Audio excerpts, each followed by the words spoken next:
ఆశ్రమానికి వెళ్ళేవాడు. మళ్ళీ మధ్యాహ్నం వచ్చేవాడు. మధ్యాహ్న సమయంలో మణికర్ణికలో స్నానం చేసేవాడు. మళ్ళీ మధ్యాహ్న సంధ్య వార్చేవాడు. మళ్ళీ ఆశ్రమానికి వెళ్ళేవాడు. మళ్ళీ సాయంత్రం వచ్చేవాడు. 3 పూట్ల గంగానది స్నానం చేసేవాడు ఆయన. గంగానదీ తీరంలో ఉండి గంగా స్నానం చేసి అర్ఘ్యం ఇచ్చి శివనామస్మరణం చేస్తూ శివుణ్ణి తలుచుకున్నవాడు పునర్జన్మ లేకుండా అయిపోతాడు. అందుకే వీలున్నంత వరకు కాశీలో ఉన్నప్పుడు గంగా స్నానం చేయాలి. కాశీలో ఉండి కూడా రూముల్లో స్నానం చేస్తారండి కొంతమంది. కర్మ ఉంటారు. అనారోగ్యవంతులు పక్కన పెట్టండి. పాపం నడవలేని వాళ్ళు, నడుము పీకేవాళ్ళు, బాగా ఇబ్బంది పడుతున్న వాడిని పక్కన పెడితే కొంచెం ఓపిక ఉన్నవాడు కాశీలో ఉన్నంతకాలం గంగా స్నానం. ఏమని చెప్పాడు కాశీ గురించి చెప్తూ? కాశీ ఒకటి రోజు శంకరాచార్యుల వారి యొక్క భజగోవిందం వింటున్నారా మీరు? అందులో ఏమన్నాడు?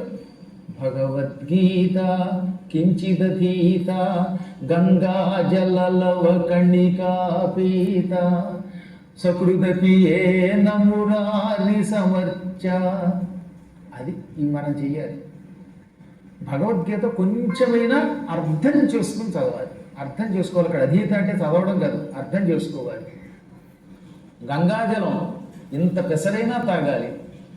ఒక్కసారైనా సకృత్ అపి అంటే ఒక్కసారైనా మురారి సమర్చ శ్రీకృష్ణ పరమాత్మని పూజించాలి. అలా చేసిన వాడికి యముడి వల్ల ఏ భయము లేదు. యముడు వాడు జోలికి రట్టి 3 చేసిన వాడి జోలికి యముడు రాడు అన్నాడు మన శంకరుడు చెప్పిన మాట. చూడండి, భగవద్గీతను కొంచెమైనా అర్థం చేసుకో. రోజు కాస్త గంగాజలం తాగు. ఒక్కసారైనా కృష్ణ కృష్ణ అని స్మరించు. ఇక నీకు యముడి వల్ల ఏ భయం లేదన్నాడు. అటువంటిది కాశీ వెళ్ళి కూడా మరి గంగా స్నానం చెప్పితే ఎలాగా?